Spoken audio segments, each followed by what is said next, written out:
திரு சசிகுமார் அவர்களின் படம் என்றாலே கருத்துள்ள படமாக தான் இருக்கும்.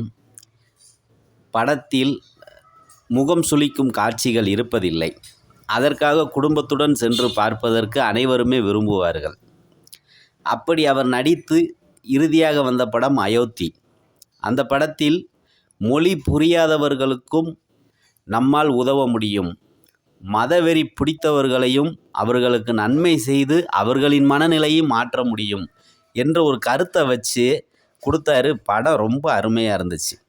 ஆகையால் தான் இந்த படத்துக்கும் நம்ம இன்னைக்கு வசூலில் பார்த்திங்கன்னா படம் மொதல் நாள் 2 கோடி வசூல் பண்ணுச்சு. எல்லா படமும் பார்த்திங்கன்னா நாள் வசூல் அள்ளி குமிக்கும், அதுக்கப்புறம் அப்படியே கொஞ்சம் கொஞ்சமாக குறையும். ஆனால் திரு சசிகுமார் அவர்களோட இந்த படம் இந்த குடும்ப படம். இது பொதுவாக இந்த இலங்கை தமிழர்னு சொன்ன உடனே ஒரே குண்டு வெடிக்கும், துப்பாக்கி சூடு இருக்கும், கடற்கரையில் கஷ்டப்படுவாங்க அப்படி தான் நம்ம நினச்சோம். ஆனால் அதுக்கு மாற்று இந்த கதை இலங்கை தமிழர்களே ரொம்ப கௌரவமாக காட்டியிருக்காங்க. அதுக்கே இவங்களுக்கு நம்ம ஒரு நன்றி சொல்லி ஒரு சல்யூட் அடிக்கணும். இந்த படம் முதல் நாள் 2 கோடி வசூல் பண்ணுச்சு. அடுத்து படிப்படியாக கூட ஆரம்பிச்சிருச்சுங்க. 8வது நாள் இந்த படம் இப்போ வரைக்கும் 21 கோடியை தொட்டிருக்கு. இதே பெரிய வெற்றின்னு சொல்லணும். உண்மையிலே தமிழக ரசிகர்கள் ரசிக்கும் குணம் கொண்ட ஒரு உயர்ந்த மனிதர்கள் தான் நம்ம சொல்லணும். இந்த படத்தை இயக்கியிருக்கிறது அபிசான் ஜீவந்த். இவர் இதுதான் அவருக்கு முதல் படம். ரொம்ப அருமையாக இயக்கியிருக்கிறாரு. திரு சசிகுமார், சிம்ரன், அப்படியே அந்த பட்டாளம், நடிகர் பட்டாளம் பார்த்திங்கன்னா யோகி பாபு, அப்புறம் அப்படியே அந்த துணை நடிகர்கள்லாம் அவங்களுக்கு கொடுத்த கேரக்டரை அருமையாக துளி பிசகாமல் அப்படியே கொடுத்துருக்குறாங்க. இந்த படம் எப்படி கதை தொடங்கியிருக்குன்னா, இலங்கையில் இப்போ போர் பிரச்சனை இல்லை, விலைவாசி உயர்வு, அந்த பொருளாதார பிரச்சனையை தாக்கு பிடிக்க முடியாமல் நம்ம இந்தியாவுக்கு வந்துடுவோம், தமிழ்நாட்டில் வாழுவோன்னு அந்த குடும்பம் அங்கேருந்து வராங்க.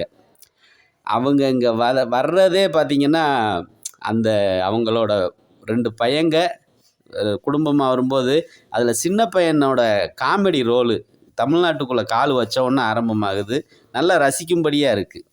அப்போ அவங்க போலீஸுக்கிட்ட மாட்டுறது, அங்கேருந்து தப்பிக்கிறது, அதில் யோகி பாபுவோட என்ட்ரி, இப்படி படம் ரொம்ப சுவராசியமாக நகர்ந்து போய்கிட்டு இருக்கு.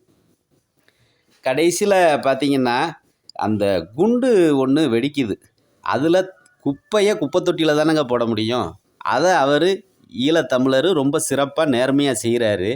குண்டு வெடித்த உடனே அதுக்கு இந்த குடும்பம் தான் காரணம் அப்படின்னு முத்திரை குத்திடுவானோ, கடைசியில் மாட்டிடுவாங்களோ அப்படின்னு நமக்கு அப்படித்தான் நம்ம மனசில் போய்கிட்டு இருக்கோம். கதை இப்படித்தான் போகும், இந்த குடும்பத்தை உள்ளே வச்சு நச்சிருவான் அந்த போலீஸு அப்படின்னு தான் நினப்போம்.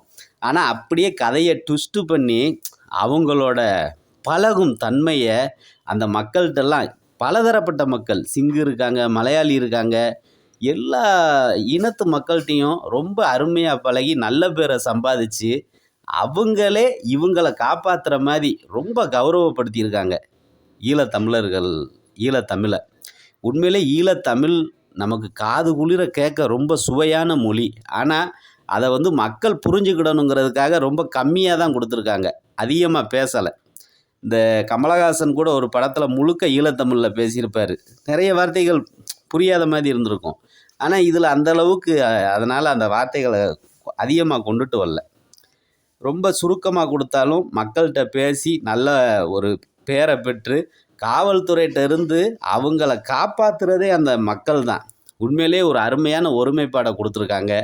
அதில் சசிகுமாரோட பையன் மூத்த பையனுக்கும் அப்பாவுக்கும் இருக்கிற சில பிரச்சனை, அப்படியே அதை ஒருத்தருக்கு ஒருத்தர் பேசி புரிஞ்சுக்கிடும்போது நம்ம கண்ணுலேயே தண்ணி வருது. உண்மைக்கே அப்பா மகன் உறவுன்னா எப்படி இருக்கும் அப்படிங்கிறத அதை பார்த்து புரிஞ்சுக்கிட முடியுது. அதே மாதிரி அந்த காவல்துறை நண்பரோட பொண்ணு, அந்த பொண்ணு பார்த்திங்கன்னா சின்ன வயசில் ஏற்படுற காதல் அது எப்படியெல்லாம் தப்பாக போகுதுங்கிறதுக்கு அது ஒரு காமெடியாக அழகாக கொண்டு போயிருக்காங்க. உண்மையிலே குடும்பத்தோடு போய் உட்காந்து சிரிக்கவும் முடியுது, ஆனந்த கண்ணீர் வடிக்கவும் முடியுது. இது மாதிரி படங்களை கொடுக்கும்போது நமக்கு பார்க்குறவங்களுக்கு ரொம்ப சந்தோஷமாக இருக்குது. அதே மாதிரி யோகி பாபு அந்த வீடு பார்க்குறது, அந்த வீட்டுக்கு குடி போகிறது, அப்புறம் பார்த்திங்கன்னா அந்த அண்டை குடும்பங்கள் ஒருத்தருக்கு ஒருத்தர் சமையல் பண்ணி ஒருத்தருக்கு ஒருத்தர் பகிர்ந்துக்கிறது, இதெல்லாம் இன்றைக்கி அழிஞ்சிருச்சுன்னு தான் சொல்லணும். நகரங்களில் சுத்தமாக கிடையாது. இருந்தாலும் அதை அந்த படத்தில் கொண்டு வந்திருக்காங்க. அதை மக்களுக்கு நினைவுபடுத்துகிறாங்க. அதே மாதிரி இறுதியில் இந்த படத்தில் வந்து அன்பு தாங்க, அன்புக்கு தான் வெற்றியை கொடுக்கும். அது யாராக இருந்தாலும் பழகி சந்தோஷமாக வாழ முடியும்னு காட்டியிருக்காங்க. 2025 அதிகம் வசூல் செய்த படங்களில் இந்த படம் 8வது இடம் பிடிச்சிருக்கு.